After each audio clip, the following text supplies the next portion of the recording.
Welcome to Catholic Views. I'm your host, Renae Kranz. On today's show, we get a double dose of Dr. Chris Burke. Double dose of Dr. B. Double dose of Dr. B.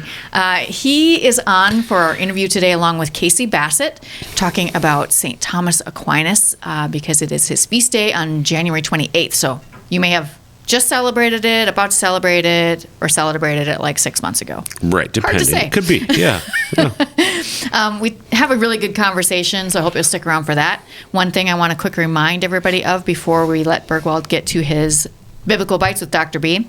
If you haven't purchased tickets for the Gift of Hope coming up here on February 11th, that is the big fundraiser for the Lourdes Center. So you can go to ccfesd.org to get tickets for that concert. So it should be fun. Ben Fuller is the talent. We talked about him a little bit last week, I think. Yeah. All right. It'd be a great show. Yes. Good show.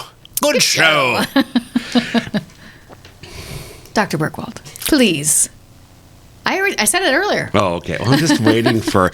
There are certain things, folks, that we just like... Elise and I wait for Renae to say certain things. Just if you always... The way that we end Biblical Bites is almost always the same. So just and when it's not, it's terrible. So that's why we if you know what I'm talking about, email me. Find my email. Email discipleship@sfcatholic.org. First person will get a prize if you know. Wow. I'm going to offer a prize. Ooh. I don't know about communications, but I'm going to offer a prize to This is your deal. So we talked the last couple of weeks in Biblical Bites about 1 Corinthians, Corinthians in general.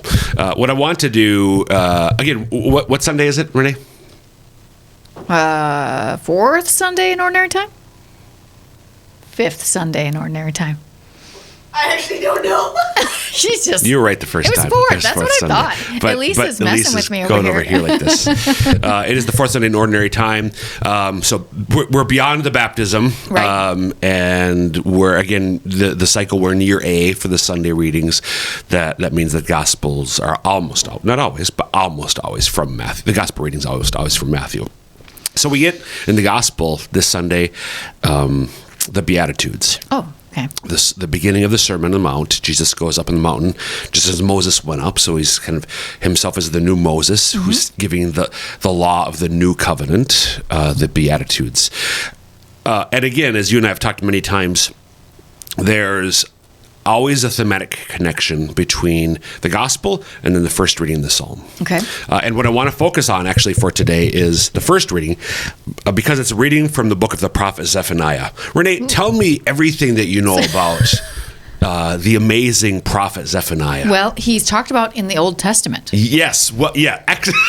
Right. And that pretty much would summarize what most people know about the book. So, because Zephaniah is one of the 12 quote-unquote minor prophets. Okay. Very minor, apparently. Very minor. Well, there's not a lot. I mean, sure. the 12 minor prophets, their books are more like a reading from the pages of, they're not very long, like Isaiah, Jeremiah, and so on. As well as some other distinctions, but that is one notable one. So just a little bit about Zephaniah. So Zephaniah, one of the unique things about Zephaniah among, I think, all of the prophetic writings in the Old Testament, he was of the house of David. Okay. One of his ancestors was King Hezekiah, who was one of the good kings, descendants of David, one of the few good kings for the quote-unquote southern kingdom. So most of the prophets were not of the house of David, so that was just interesting. But he did his prophetic ministry in the southern kingdom. So just as a quick, refresher for those who know that this is where we need, exactly. Map. Elise, where's the map that drops down, like our secret lair, like Batcave map? Is Israel kind of is skinny and tall, so to speak, right? And after David, there was Solomon, and because of Solomon's sins, after Solomon died, the northern half of there's a civil war, and so you get the north and the south. Why is it always the north against the south? I don't know. So the north and the south, and Zephaniah does his thing in the south, and he's trying to call the people to repentance. Unfortunately, it doesn't stick, but there's a reminder there that the Lord will be faithful and he will restore his people in the end through Jesus. Good stuff. Thanks, Dr. B. You bet.